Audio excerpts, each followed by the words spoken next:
Hello and welcome two of air originals. मेरा नाम है सिमरन और जैसा कि आप सब जानते हैं, अपने इस पॉडकास्ट के ज़रिए हम ये पता करने की कोशिश करते हैं कि जो कुछ भी आज वायरल हो रहा है, सोशल मीडिया पर ट्रेंड हो रहा है, रियल लाइफ में सक्सीड कर रहा है, उसके पीछे का फॉर्मूला क्या है।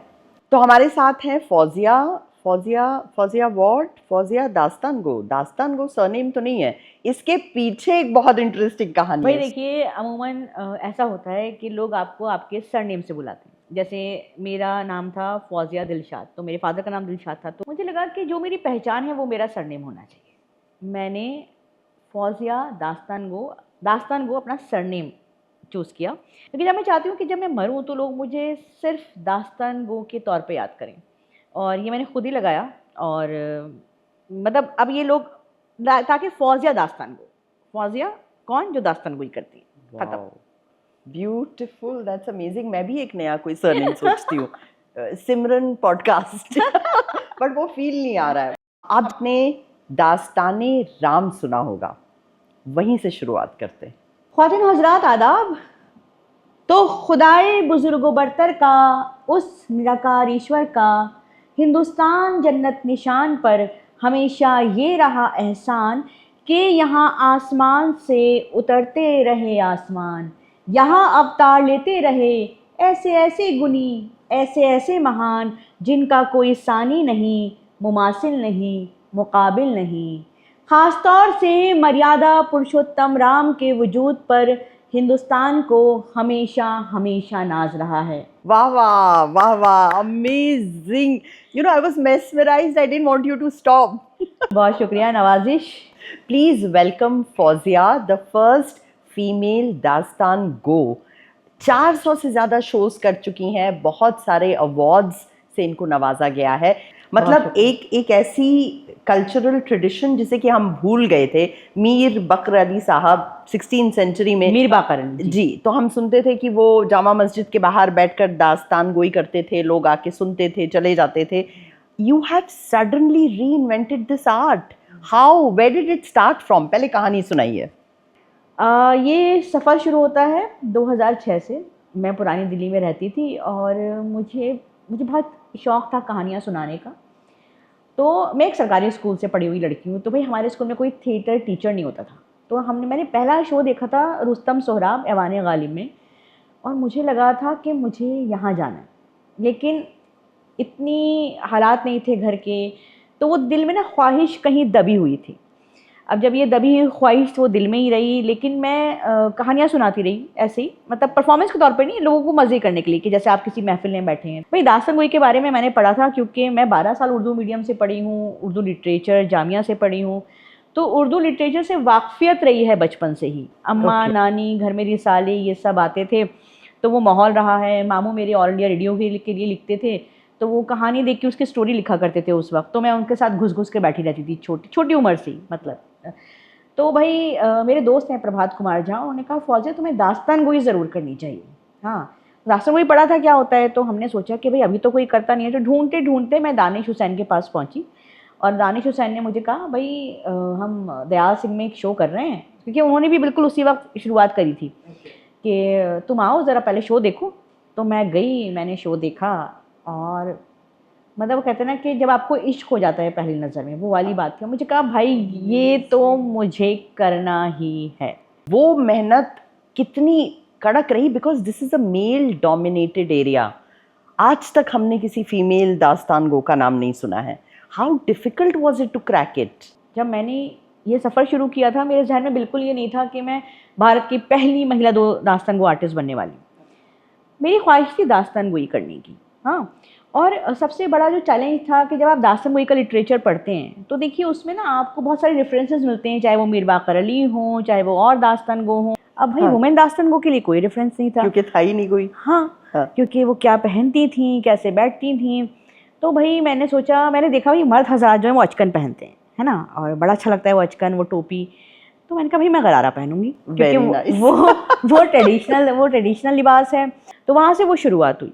एक और बात जो मुझे कि भाई मीर बाकर अली की पैदाइश पहाड़ी भोजले की थी, और मेरी भी पैदाइश पहाड़ी भोजले की, पुरानी दिल्ली में, पुरानी दिल्ली की। तो दास्तान गोई, जैसे हम अपने शो में, हमारा पर्पस ये है कि आप अपनी आवाज़ से कैसे लोगों तक पहुंच रहे हैं, कैसे एंगेजमेंट बना रहे हैं। अब जब हम दास्तान गोई की बात करते हैं तो आपके पास सिर्फ आवाज़ है, उस आवाज़ से आपको how are you able to create the kind of impact you do?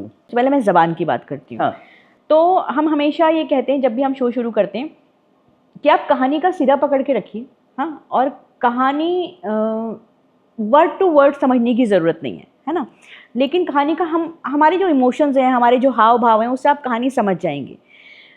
भाई हम बहुत सारी फिल्म्स ऐसी देखते हैं ना जिसमें सब टाइटल्स नीचे हम देख रहे होते हैं और हमें समझ में नहीं आती वो ज़बान, लेकिन हम वो देखते हैं, राइट? हाँ, तो ये वैसा ही है। तो ये शायरी की ज़बान में है पूरी दास्तान। तो मैं एक बार परफॉर्म कर रही थी और एक अंग्रेज़ वहाँ बैठे हुए थे, तो मुझे समझ में नहीं आया, वो बैठे रहे, थोड़ी देर बाद उठ के चले जाएंगे।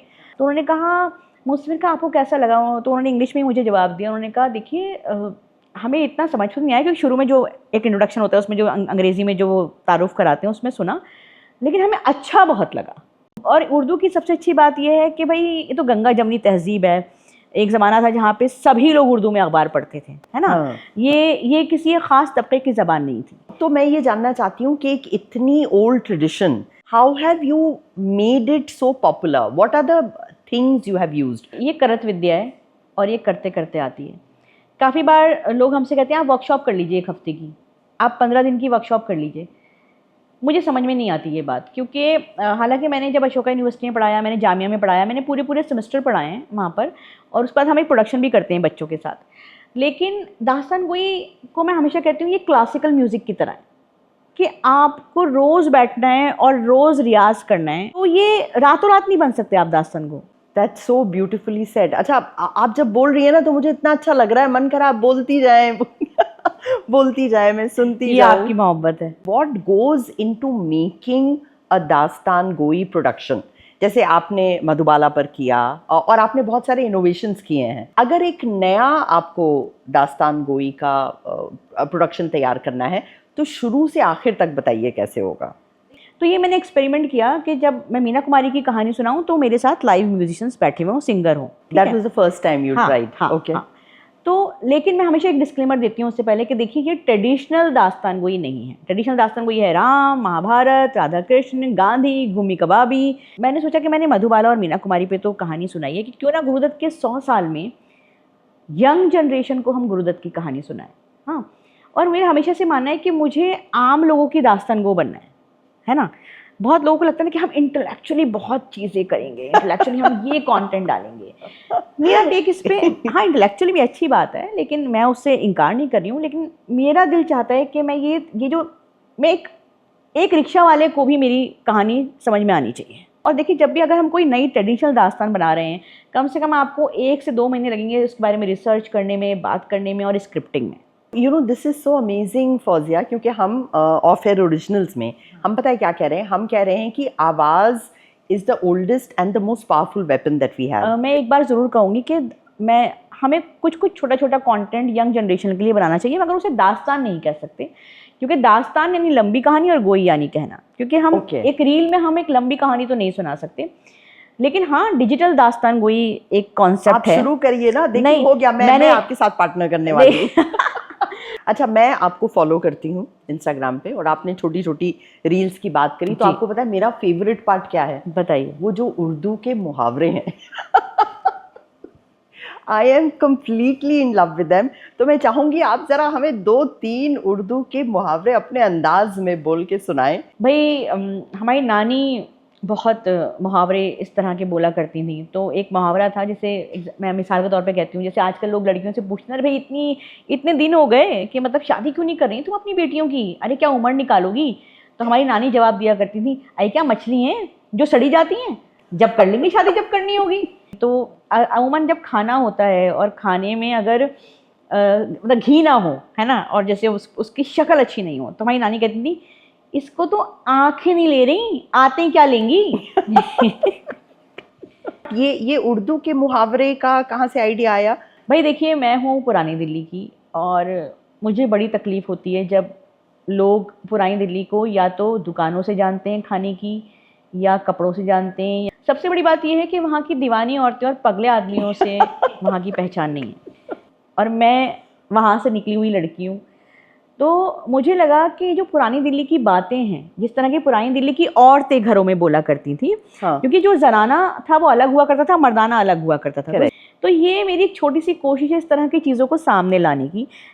जैसे मैं अपना एक पूरा एक शो करती हूँ, मैं पूरा रिवाइव कर रही हूँ उसको, social dialects of old Delhi, जिसमें जैसे फॉर एग्जांपल शादी कैसे होती थी, तो नाई की जो बीवी होती थी नायन, वो घर घर जाती थी और उनके पास बिल्कुल बायोडाटा होता था सबका, हर लड़की का। तो ये जो चीज़ें ये लोग नहीं जानते पुरानी दिल्ली के बारे में। ओल्ड दिल्ली में भी रमज़ान होंगे तो आप सारी रील्स ऐसी डाल शुरू करेंगे, कुछ भी हो जाए, 15 अगस्त होगी तो पतंगबाजी की एक रील आएगी, मगर वो लोग जो पतंग उड़ा रहे हैं उस छत पर, ठीक है, उनके बारे में कुछ, उनके बारे में, और वो आज भी वैसे ही हैं। हमारे घरों में आज भी ताले नहीं लगते हैं। ये जो होटल है ना जहाँ पे आप लोग खाते हैं, पुरानी दिल्ली की घरों की और घरों में खाना पकता है, उन होटल्स में वहाँ से खाना नहीं आता है। तो मेरी अम्मा, जब हम न्यू दिल्ली जब हम शिफ्ट हुए थे, तो अम्मा को मेरी लगता था कि गिन के रोटी कौन बनाता है। मेड आई, उसने पूछा कितनी रोटी बनेगी, हाँ 15 रोटी बना लो, 10 बना लो, तो वो बड़ी नाराज़ हो जाया करती थी कि गिन के रोटी कौन बनाता है। ये जो तहजीब की बात है जिसको आज लोग एक्सपीरियंस कह रहे हैं, लोग एक्सपीरियंस करने जाते हैं पुरानी दिल्ली की पतंगबाजी, लोग एक्सपीरियंस करने जाते हैं इफ्तार पार्टी, लोग बहुत सारे, तो वो एक्सपीरियंस में मेरी तरबियत हुई है उन सब में। वाह। और उस तरबियत को मेरा एक छोटी सी कोशिश है लोगों तक पहुंचाने की, उन औरतों की बातों को जो घरों में, और वो बड़ी मजेदार औरतें थी। आप देखिए ना वो कितनी लिटरेरी बातें करती थी, कैसे वो पढ़ी लिखी नहीं, वो बोली बोल के बताइए जरा कुछ भी। बेगमों की छेड़छाड़, ये कि कैसे घर में बातें होती थी उस वक्त। ये एक शादी का घर है और शादी के घर में 2 औरतें आई हुई हैं। मुख्तार खालाजान ने हसन जहां बेगम को बहू बेगम बना दिया था, और हकीकत में वो थी भी इसी लियाकत की। अरे भाई, इस नज़ाकत और दुबलापे पर वो सारा सारा दिन, सारी सारी रात मेहमानों की खाते तवाज़ो में तीतरी का नाच नाचती रहती थी। इधर से आई और मुझसे कहा, भावच। मैं कहती, हाँ ननंदिया। कहती, मैं तुम्हें देखकर खुश हो जाती हूँ। जवाब देती, अजी आपकी मेहरबानी है। हंसी दिल लगी तो उनकी घुट्टी में शामिल थी। चलते चलते छेड़खानी कर देती। किसी औरत से कह दिया, अरे ओ रंडी, तू कहाँ जाती है, ये चंगेज पानदान तो बाहर, ज़रा बाहर देकर आ जा। किसी ने सुनी अनसुनी कर दिया। कोई ज़रा गमखार हुई तो हंसकर चुप हो गई, और कोई ज़रा गुस्सैली हुई तो कहने लगी, आए है बुआ, तुम कौन होती हो, ये घर गृहस्थियों वाली औरतों को तुम रंडी बताती हो। नौज, हम क्यों रंडी होने लगे थे? अरे रंडी हो हमारे बैरी, हाँ रंडी हो। कहते सुनते खालाम्मा कह देती, अरे बुआ, बुरा मानने की बात नहीं है, रंडी औरत को कहते हैं। शहर बस्ती में हमारे लाल किले की बेग में बोला करती थी। लाल किला तो उजड़ गया, उसके साथ वो बोलियां भी गारत हो गई। लखनऊ में अब तक ये लफ्ज़ बोला जाता है। हसन जहां बेगम की नाक भी छोटी थी और रंग भी उनका टपका पड़ता था। समझ गई कि फप्ती मुझ पर ही ढाई गई है, और वो भला कैसे चूकने वाली थी। कहने लगी, हाँ भाई, फीका शलजम तो तबाकू के पिंडे को तो अच्छी तरह अच्छा है, और मुझे तो ये बड़ी नाक देखकर बड़ी घिन आती है। मालूम होता है सिल का बट्टा किसी ने चेहरे पर धर दिया, और ये ऊंची नाक सूझे क्या खाक, छोटी नाक सुहाग का पुड़ा, ऊंची नाक को लाओ छुड़ा। ये मसल तो तुमने सुनी होगी। हजरत बेगम की रंगत भी काली भट थी और नाक भी उनकी बड़ी बेडौल ऊंची थी। हसन जहां उनके कहने पर सब बीवियां हंसने लगी। हजरत बेगम ने कहा, अरे मुई, लखनऊ की ठेकरी कुंजड़ी, पूर्वी अरहर की दाल खुश खाने वाली, हमारे सामने बड़बड़ कर बोलती है, हैं? लो और सुनो। हसन जहां बेगम क्या कहती हैं, मैं पूरबनी हूँ तो तुम पंजाबन हो। अरे लखनऊ वाले तो अरहर की दाल के साथ खुशका खाते हैं, तो पंजाबियों को उजड़ी नसीब होती है। आई कहीं की दिल्ली बिल्ली उजड़ी बिजड़ी। अब ये झगड़ा तो चलेगा हाजरी, लेकिन आपके लिए अमेजिंग। मुझे ऐसा लग रहा था मेरे बारे में ही बात की जा रही है, क्योंकि मैं लखनऊ से हूँ, अच्छा, आप पुरानी दिल्ली से, जी, तो जी, बड़ा अच्छा मुचट्टा, काफी अच्छा मुचट्टा। आई लाइक दिस वर्ड मुचट्टा। We are going to change our script अगले एपिसोड से। आई टोल्ड यू कि दास्तान गोई में बहुत ज्यादा लोगों को अब इंटरेस्ट आ रहा है। One word of advice to everyone. बोलने से पहले सुनना बेहद ज़रूरी। ध्यान से सुनिए, जो भी कहानियाँ हैं, कोई पॉडकास्ट है, कुछ भी है, अगर रील्स भी देख रहे हैं तो ध्यान से सुनिए। वंडरफुल। तो अब जाने से पहले मेरे पास एक रैपिड फायर राउंड है। इम्तियाज़ अली साहब अगर दास्तान गोई पर एक फिल्म बनाए तो हीरो हीरोइन कौन होंगे? हीरो तो उस्ताद मेरे दानिश हुसैन होंगे, मेरे उस्ताद। ओके। अली फजल भी हो सकते हैं वैसे। और हीरोइन आप होंगी। नहीं नहीं नहीं। Okay, next question. एक वर्ड में बताइए the secret power of a दास्तान गो। मैजिक, जादू, तिलिस्म, वो जादू जो आपके होश उड़ा दे। आपका अगला सवाल, the greater difference between working as an educator and working as a दास्तान गो। जब आप एजुकेटर के तौर पे काम करते हैं, नौकरी करते हैं, तो आपकी छुट्टी होती है। जब आप दास्तान गोई करते हैं, आपकी कोई छुट्टी नहीं होती। ओके, आपका अगला सवाल काफ़ी मुश्किल है। सफदर हाशमी या दानिश इकबाल? दानिश इकबाल। क्यों? सफदर हाशमी को असल में हम कंपेयर नहीं कर सकते, मैं इसलिए नहीं चूज़ कर रही, लेकिन दानिश इकबाल साहब के साथ मैंने काम किया है इसलिए। और अच्छा नहीं, और दानिश इकबाल साहब को मैं भी जानती हूँ, and he is of course amazing. दास्तान राम के बाद से तो yes. अच्छा, अगर आपको किसी एक मॉडर्न कहानी पर दास्तान गोई करनी होगी, रियल स्टोरी पर, तो वो क्या होगी? I want to do some love story for Gen Z. Okay, so we know what is cooking, we know what's going to come up next. ये बड़ा खुलासा हुआ है यहाँ पर ऑफ एयर ओरिजिनल्स में। Wonderful, thank you so much. Thank you Fauzia, बहुत अच्छा बहुत लगा। शुक्रिया नवाजिश। We would like to wish you all the very best. And male dominated area में आपने कैसे अपनी जगह बनाई, that itself is a huge inspiration for all of us. शुक्रिया। Thank you so much and see you again very soon.